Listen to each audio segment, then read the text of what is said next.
कल आपका राजीववादी का पेपर है 11 o'clock। आधा समझ में 11 बजे से जो है पेपर में शुरू होना है। सभी लोग जो है समय पर अपने सेंटर पर जाएं और वहाँ पेपर को ध्यान से देखें पहले क्या चीज आ रहा है। तो एक क्वेश्चन इम्पोर्टेंट हम लेके चलते हैं जो आज की सीरीज पे है हमारे पास। बृहत कोण होता है गहरा, ठीक है। क्या पूछ रहा है? जैसे समकोण होता है, समकोण होता है आएगा तो कितनी डिग्री का लिखेंगे आप? 90 का आ जाएगा, ठीक है। अब न्यून कोण होता है अगर आ गया तब क्या लिखेंगे?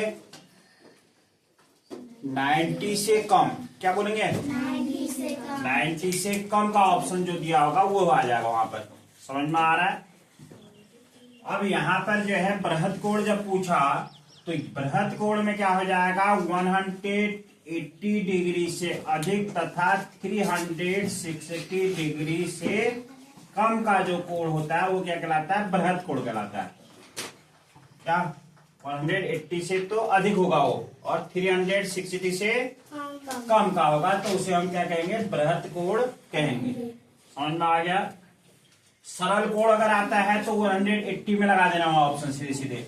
क्या 180 के कोण को क्या कहते हैं? सरल कोण भी कहते हैं। समझ में आ रहा है? एक तो इस टाइप से कुछ भी पूछ सकता है तो ध्यान रखिएगा वहां। दूसरा कह रहा है शंकु के शीर्षों की संख्या होती है। शंकु, यू नो शंकु? जोकर की टोपी देखी है आपने? जोकर की टोपी जो होती है वो शंकु के आकार की होती है। जोकर तो सबने देखा है ना? तो अब इसमें जो शीर्ष है कह रहा है, शीर्ष माने किनारे। कितने किनारे दिख रहे हैं हमें? एक ही दिख रहा है नहीं? समझ में आ रहा है? और तो है नहीं, और तो ये सब गोल है यहाँ ये शीर्ष तो कहीं भी नहीं हुआ इसमें। समझ में आ रहा है? तो जब शीर्ष कहेगा शंकु में तो हम क्या लिखेंगे? शंकु में शीर्षों की संख्या 1 हो जाएगी। क्या हो जाएगी?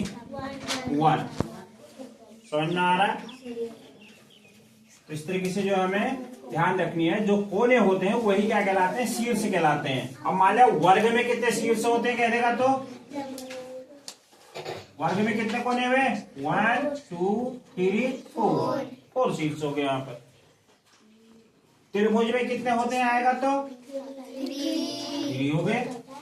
3 कोने है ना? समझ में आ रहा है? तो इस तरीके से जो है शंकु में 1 हो गया। अब नेक्स्ट क्वेश्चन है, यदि क्रय मूल्य कह रहा है 550 रुपया है तथा विक्रय मूल्य 600 क्या है? 600 हो तो लाभ प्रतिशत होगा। लाभ प्रतिशत निकालना है। लाभ प्रतिशत इक्वल टू क्या है? फार्मूला है हमारे पास, लाभ इंटू 100 अपॉन क्रय मूल्य। 100 ठीक ही हुआ, क्रय मूल्य हमारे पास है ये। तो हमें लाभ चाहिए। लाभ कैसे निकलेगा? लाभ इक्वल टू क्या होता है? हाँ, विक्रय मूल्य माइनस क्रय मूल्य। अब हमारे पास विक्रय मूल्य कितना है? 600 माइनस क्रय मूल्य कितना है? 550। तो अर्थात कितना हो गया? 50 हो गया। कितना हो गया? 50 आया ना? तो अब लाभ के बदले में क्या राइट कर देंगे हम? 50 इंटू जो है 100 ये हो गया। क्रय मूल्य कितना है? 550 है।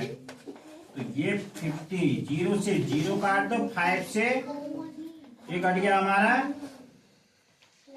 11 टाइम। 11 से अब 100 को काट करना है, ठीक है। Equal to 100 upon 11। 11 9 जा कितना होता है? 99 होता है ना? 1 बच गया। 100 में से 99 को माइनस किया तो समझ रहे हैं ना? 11 9 जा कितना हुआ? 99। अब 99 में कितना जोड़े हैं? 100 हो जाए 1। तो यहाँ पर 1 जो है यहाँ लिख देंगे, अपॉन जो है 11 हो जाएगा। समझ में आ रहा है? तो यही क्या हो गया हमारे पास?